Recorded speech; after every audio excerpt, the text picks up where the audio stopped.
जय Hind. Interior of the अर्थ के बारे में हम बात कर रहे थे और इससे पिछले वाले सेशन में हमने अर्थक्वेक्स के बारे में पढ़ लिया था। आज के सेशन में हम बात करेंगे स्ट्रक्चर ऑफ द अर्थ के बारे में। अर्थ के स्ट्रक्चर की कहानी क्या है, उस सब के बारे में आज हम पढ़ेंगे, बातचीत करेंगे।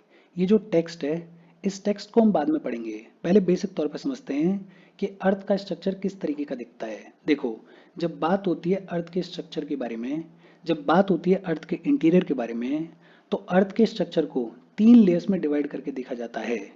अर्थ के स्ट्रक्चर को तीन लेयर्स में डिवाइड करके देखा जाता है। कौन कौन सी तीन लेयर्स हैं? The outermost layer of the earth is known as crust. Outermost layer of the earth को क्या बुलाया जाता है? क्रस्ट बुलाया जाता है। The middle layer of the earth is known as mantle. Middle layer of the earth को क्या बुलाया जाता है? मेंटल बुलाया जाता है। And the innermost layer of the earth is known as core. Innermost layer of the earth को क्या बुलाया जाता है? कोर बुलाया जाता है। इन तीनों लेयर्स के बारे में एक एक करके पढ़ लेते हैं। सबसे पहले हम बात करेंगे क्रस्ट के बारे में। Crust is the outermost layer of the अर्थ। ये जो क्रस्ट है, ये सॉलिड है। ये जो क्रस्ट है, it is brittle in nature. ये जो क्रस्ट है, ये दो टाइप्स की होती है। कौन कौन से दो टाइप्स हैं? एक होती है कॉन्टिनेंटल क्रस्ट और दूसरी होती है ओशनिक क्रस्ट। ये जो क्रस्ट है, ये दो टाइप्स की होती है। कौन कौन से दो टाइप्स हैं? एक होती है कॉन्टिनेंटल क्रस्ट और दूसरी होती है ओशनिक क्रस्ट। ये जो ओशनिक क्रस्ट है, इट इज कंपैरेटिवली थिन। ये जो ओशनिक क्रस्ट है, ये कंपैरेटिवली थिन है। ये जो कॉन्टिनेंटल क्रस्ट है, ये कंपैरेटिवली थिक है। ये जो ओशनिक क्रस्ट है, इसकी थिकनेस लगभग 5 किलोमीटर के बराबर होती है। ये जो कॉन्टिनेंटल क्रस्ट है, इसकी थिकनेस लगभग 30 किलोमीटर के बराबर होती है। और माउंटेन रीजन्स में इसकी थिकनेस 70 किलोमीटर तक पहुंच जाती है।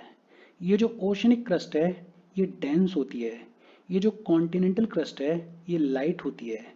ये जो ओशनिक क्रस्ट है, it is basaltic in nature. ये जो कॉन्टिनेंटल क्रस्ट है, it is mostly granitic in nature.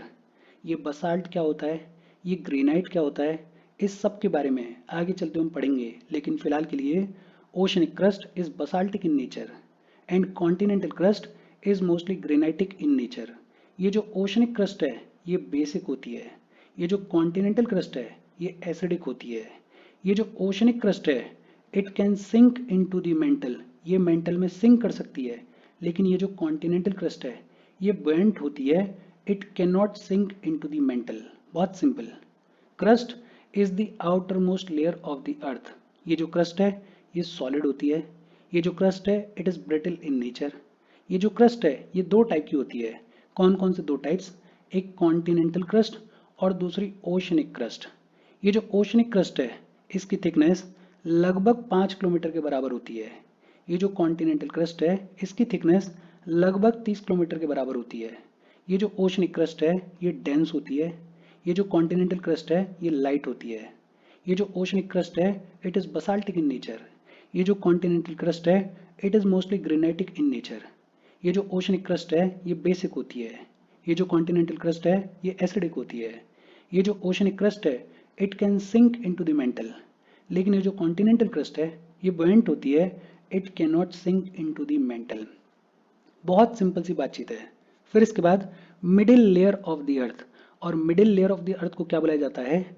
Mental बुलाया जाता है। अगर बहुत सिंपल लैंग्वेज बोलें तो क्रस्ट जहाँ पे खत्म होती है, वहां से शुरुआत हो जाती है मेंटल की। The portion under the crust is known as mantle. Basically crust और मेंटल के बीच में एक डिसकंटिन्यूटी एग्जिस्ट करती है। उस डिसकंटिन्यूटी को क्या बुलाया जाता है? मोहोज डिसकंटिन्यूटी बुलाया जाता है। मोहोज डिसकंटिन्यूटी से लगभग 2900 किलोमीटर की डेप्थ तक एक्सटेंड करती है मेंटल। मोहोज डिसकंटिन्यूटी से लगभग 2900 किलोमीटर की डेप्थ तक एक्सटेंड करती है मेंटल। और मेंटल का जो अपर पोर्शन है, थोड़ा सा ध्यान देना, मेंटल का जो अपर पोर्शन है, उसको बुलाया जाता है एस्थनोस्फेयर। मेंटल का जो अपर पोर्शन है, उसे बुलाया जाता है एस्थनोस्फेयर। और एस्थनोस्फेयर में ये जो टर्म है एस्थनो, इसका लिटरल मीनिंग होता है वीक। और ये जो एस्थनोस्फेयर है, ये सेमी मोल्टन स्टेट में एग्जिस्ट करता है। ये जो एस्थनोस्फेयर है, ये मैग्मा का सोर्स होता है। वॉल्केनिक एक्टिविटीज के दौरान जो मैग्मा बाहर निकल के आता है, उस मैग्मा का सोर्स है एस्थनोस्फेयर। और ये जो एस्थनोस्फेयर है ये लगभग 400 किलोमीटर की डेप्थ तक एक्सटेंड करता है। इसके अलावा एक और इम्पॉर्टेंट चीज, ये जो हमारी क्रस्ट है और जो upper most part of the mental है, क्रस्ट और जो upper most part of the mental है, ये दोनों मिलके बनाते हैं लिथोस्फेयर को। और ये जो हमारा लिथोस्फेयर है इसकी डेप्थ लगभग 10 किलोमीटर से लेके 200 किलोमीटर तक एक्सटेंड करती है। और सबसे नीचे होती है लोअर मेंटल, और ये जो लोअर मेंटल है ये सॉलिड स्टेट में एग्जिस्ट करती है। देखो, कंफ्यूज नहीं होना, अभी हम डायग्राम भी बनाएंगे और डायग्राम के थ्रू भी चीज़ों को समझने की कोशिश करेंगे, लेकिन फिलहाल के लिए कुछ कुछ अपने दिमाग में बिठाओ। मोहोस डिस्कंटिन्यूटी से लगभग 2900 किलोमीटर की डेप्थ तक मेंटल एग्जिस्ट करती है, मेंटल एक्सटेंड करती है। Upper portion of the mantle is known as asthenosphere, और ये जो एस्थनोस्फेयर है ये सेमी मोल्टन स्टेट में एग्जिस्ट करता है। ये जो एस्थनोस्फेयर है ये मैग्मा का सोर्स है। ये जो एस्थनोस्फेयर है ये लगभग 400 किलोमीटर की डेप्थ तक एक्सटेंड करता है। क्रस्ट और upper most part of the mental ये दोनों मिलके बनाते हैं लिथोस्फेयर को। और ये जो लिथोस्फेयर है ये लगभग 10 से लेके 200 किलोमीटर की डेप्थ तक एक्सटेंड करता है। और सबसे नीचे होती है लोअर मेंटल। ये जो लोअर मेंटल है ये सॉलिड स्टेट में एग्जिस्ट करती है। फिर लास्ट में the innermost layer of the earth is known as core. और ये जो कोर है इसको भी दो हिस्सों में डिवाइड करके देखा जाता है। एक है आउटर कोर, और ये जो आउटर कोर है ये लिक्विड स्टेट में एग्जिस्ट करता है। और दूसरा होता है इनर कोर। ये जो इनर कोर है ये सॉलिड स्टेट में एग्जिस्ट करता है। आउटर कोर लिक्विड स्टेट में एग्जिस्ट करता है और इनर कोर सॉलिड स्टेट में एग्जिस्ट करता है। ये जो पूरा का पूरा कोर है ये हैवी मटेरियल से बना हुआ है। हैवी मटेरियल्स जैसे निकल यहाँ पे खूब सारा देखने को मिलता है, जैसे आयरन यहाँ पे खूब सारा देखने को मिलता है। और इस वजह से कोर को कभी कभार नीफे लेयर भी बुलाया जाता है। क्या बुलाया जाता है? नीफे लेयर भी बुलाया जाता है। बहुत सिंपल सी बातचीत है। आप भी एक पेज लो और उस पेज में ऐसे ही चीज़ों को लिखो और इन चीज़ों को 2-4 बार रिवाइज करो, आपको चीज़ें बेहतर तरीके से समझ में आएंगी। देखो, ये जो बातचीत हमने की इसी को अगर डायग्राम के थ्रू समझने की कोशिश करें तो देखो, मान लेते हैं कि ये हमारी अर्थ का इंटीरियर है।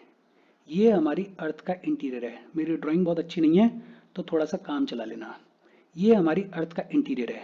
अब हम क्या कह रहे हैं, जो upper most layer of the अर्थ है उसे बुलाया जाता है क्रस्ट। क्या बुलाया जाता है? क्रस्ट। जो मिडिल लेयर ऑफ द अर्थ है उसे बुलाया जाता है मेंटल। क्या बुलाया जाता है? मेंटल। और जो inner most layer of the अर्थ है उसे बुलाया जाता है कोर। क्या बुलाया जाता है? कोर बुलाया जाता है। फिर हमने क्या बात की कि ये जो क्रस्ट है ये भी दो टाइप की होती है। कौन कौन से दो टाइप्स हैं? एक होती है कॉन्टिनेंटल क्रस्ट और दूसरी होती है ओशनिक क्रस्ट। ये जो कॉन्टिनेंटल क्रस्ट होती है इसकी थिकनेस लगभग 30 किलोमीटर के आसपास होती है। और ये जो ओशनिक क्रस्ट होती है इसकी थिकनेस लगभग 5 किलोमीटर के आसपास होती है। फिर हमने बात की मेंटल के बारे में, और मेंटल में हमने देखा कि मेंटल का जो अपर पोर्शन है उसे बुलाया जाता है अपर मेंटल। मेंटल का जो बीच वाला पोर्शन है उसे बुलाया जाता है मिडिल मेंटल। और जो मेंटल का सबसे नीचे वाला पोर्शन है उसे बुलाया जाता है लोअर मेंटल। ये जो लोअर मेंटल है ये सॉलिड स्टेट में एग्जिस्ट करती है। फिर इसके अलावा हमने बात की कि जो कोर है इसके भी दो हिस्से होते हैं। और कौन कौन से दो हिस्से हैं? एक है आउटर कोर और दूसरा है इनर कोर। ये जो इनर कोर है ये सॉलिड स्टेट में एग्जिस्ट करता है और ये जो आउटर कोर है ये लिक्विड स्टेट में एग्जिस्ट करता है। अच्छा, हमने ये भी देखा कि क्रस्ट और मेंटल के बीच में जो डिस्कंटिन्यूटी है उसे क्या बुलाया जाता है? उसे बुलाया जाता है मोहोस डिस्कंटिन्यूटी। क्या बुलाया जाता है? मोहोस डिस्कंटिन्यूटी बुलाया जाता है। अच्छा, स्फीयर्स की अगर बात करें तो हमने ये बात की कि क्रस्ट और मेंटल का जो अपर मोस्ट पोर्शन है, ये जो मैं लाइन ड्रॉ कर रहा हूं ये अपर मोस्ट पोर्शन है मेंटल का। क्रस्ट और upper most portion of the mental जो है ये मिलके बनाते हैं लिथोस्फीयर को। किसको बनाते हैं? लिथोस्फीयर को बनाते हैं। मेंटल का जो अपर पोर्शन है, ये वाला अपर पोर्शन, इसको बुलाया जाता है क्या? इसको बुलाया जाता है एस्थनोस्फीयर। क्या बुलाया जाता है? इसको बुलाया जाता है एस्थनोस्फीयर। थोड़ी और बात करें तो ये जो मिडिल मेंटल और लोअर मेंटल है इसको क्या बुलाया जाता है? इसको बुलाया जाता है मीजोस्फीयर। क्या बुलाया जाता है? मीजोस्फीयर। और ये जो कोर वाला एरिया है इस कोर वाले एरिया को क्या बुलाया जाता है? इस कोर वाले एरिया को बैरिस्फीयर बुलाया जाता है। क्या बुलाया जाता है? बैरिस्फीयर बुलाया जाता है। बहुत सिंपल सी बातचीत है। अच्छा, क्रस्ट और मेंटल के बीच में जो डिसकंटिन्यूटी एग्जिस्ट करती है उसको बुलाते हैं मोहोस डिसकंटिन्यूटी। और भी डिसकंटिन्यूटीज की बात कर लेते हैं। ये जो आउटर कोर और इनर कोर है, इनके बीच में जो डिसकंटिन्यूटी एग्जिस्ट करती है उसको बुलाया जाता है लेमैन डिसकंटिन्यूटी। क्या बुलाया जाता है? Layman discontinuity. ये जो कोर और मेंटल के बीच में डिसकंटिन्यूटी एग्जिस्ट करती है इसको बुलाया जाता है गटनबर्ग डिसकंटिन्यूटी। क्या बुलाया जाता है? Gutenberg discontinuity. ये जो मिडिल मेंटल और ये जो लोअर मेंटल है इसके बीच में जो डिसकंटिन्यूटी एग्जिस्ट करती है इसको बुलाया जाता है बिर्च डिसकंटिन्यूटी या फिर रेपिटी डिसकंटिन्यूटी। क्या बुलाया जाता है? रेपिटी डिसकंटिन्यूटी बुलाया जाता है। इसके अलावा एक डिसकंटिन्यूटी और है जिसको बुलाया जाता है कॉनरेड डिसकंटिन्यूटी। और एक कॉनरेड डिसकंटिन्यूटी क्या होती है? अर्थ के सरफेस से लगभग 60 किलोमीटर की डेप्थ के आसपास जो डिसकंटिन्यूटी एग्जिस्ट करती है उसको बुलाया जाता है कॉनरेड डिसकंटिन्यूटी। क्या बुलाया जाता है? कॉनरेड डिसकंटिन्यूटी बुलाया जाता है। देखो, इस इमेज को देखो और जो टेक्स्ट हमने लिखा था उसको देखो और दोनों को एक साथ कोलैबोरेट करो, आपको चीज़ें बेहतर तरीके से समझ में आएंगी। होपफुली आपके लिए चीज़ें बहुत इजी हुई होंगी। अब देख लेते हैं टेक्स्ट में क्या लिखा हुआ है। टेक्स्ट में इससे थोड़ा बहुत कम ही लिखा हुआ है, हमने ज़्यादा देख लिया है। देखो फटाफट से देख लेते हैं। क्रस्ट की अगर बात करें तो it is the outermost solid part of the earth. It is brittle in nature. The thickness of the crust varies under the oceanic and continental areas. Oceanic crust जो होती है वो थिनर होती है as compare to continental crust. Basically अगर बात करें तो जो ओशनिक क्रस्ट होती है उसकी थिकनेस लगभग 5 किलोमीटर के आसपास होती है और जो कॉन्टिनेंटल क्रस्ट होती है उसकी थिकनेस लगभग 30 किलोमीटर के आसपास होती है। और माउंटेन एरियाज में कॉन्टिनेंटल क्रस्ट की जो थिकनेस है वो लगभग 70 किलोमीटर तक भी पहुंच जाती है। बहुत बेसिक सी बातचीत है, अभी अभी हमने की है। फिर अगर बात करें मेंटल की तो क्रस्ट के बियॉन्ड जो इंटीरियर में पोर्शन एग्जिस्ट करता है उसे बुलाया जाता है मेंटल। बेसिकली मेंटल और क्रस्ट के बीच में एक डिसकंटिन्यूटी एग्जिस्ट करती है जिसे बुलाया जाता है मोहोस डिसकंटिन्यूटी। मोहोस डिसकंटिन्यूटी से लेके अप टू 2900 किलोमीटर की डेप्थ तक एग्जिस्ट करती है या एक्सटेंड करती है mantle. The upper portion of the mantle is known as asthenosphere. अभी हमने बात की है the upper portion of the mantle is known as asthenosphere. Asthenosphere में ये जो टर्म है एस्थनो, इसका मतलब होता है वीक।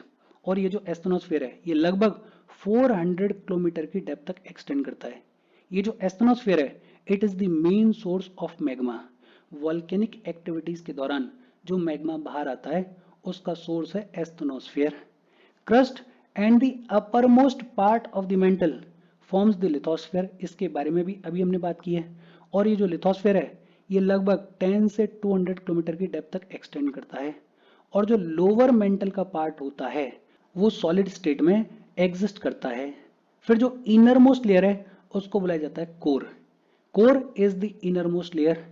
और ये जो कोर मेंटल की बाउंड्री है जो कि लगभग 2900 किलोमीटर पे लोकेटेड है। बेसिकली मेंटल लगभग 2900 किलोमीटर की डेप्थ पे खत्म होता है। फिर उसके बाद कोर की शुरुआत हो जाती है। जो आउटर कोर है वो लिक्विड स्टेट में एग्जिस्ट करता है और जो इनर कोर है वो सॉलिड स्टेट में एग्जिस्ट करता है। ये जो कोर है ये हैवी मटेरियल से बना हुआ है। इसमें खूब सारा निकल देखने को मिलता है, इसमें खूब सारा आयरन देखने को मिलता है और इसलिए कभी कभार इस कोर को नीफे लेयर भी बुलाया जाता है। इन सभी चीज़ों के बारे में हमने यहाँ पे इन डिटेल बातचीत की है। यहाँ पे ये सारी चीज़ें आपको समझ में आ गई होंगी। मैं तो एडवाइस यही करूँगा कि पेज लो, पेज में इन सारी चीज़ों को लिखो और एक बार में इसको क्लियर करो, बिकॉज बार बार इसका काम आता है, बार बार ये चीज़ें यूजफुल होती हैं। बाकी जो डायग्राम हमने बनाया उसी डायग्राम को थोड़ा बेहतर तरीके से यहाँ पे दिखाया गया है। और इसके साथ आज की बातचीत हम खत्म कर रहे हैं। इसके बाद हम बात करेंगे वॉल्केनोज वगैरह की। यहाँ तक कोई डाउट हो तो कमेंट करके पूछ लेना। और जाने से पहले वीडियो पे लाइक के बटन को दबा दो। लाइक दबाना ज़रूरी है बिकॉज यूट्यूब ऐसे ही फंक्शन करता है।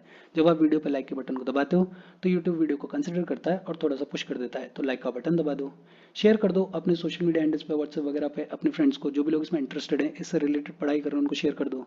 अगर चैनल को सब्सक्राइब नहीं किया है तो फॉर श्योर चैनल को सब्सक्राइब कर लो। और अगर आप केपेबल हो हेल्प करना चाहते हो तो आप हमें हेल्प कर सकते हो by clicking on the join button, या फिर आप कंट्रीब्यूट कर सकते हो क्यूआर कोड को स्कैन करके। कोई डाउट हो कमेंट करके पूछ लेना। Thank you very much.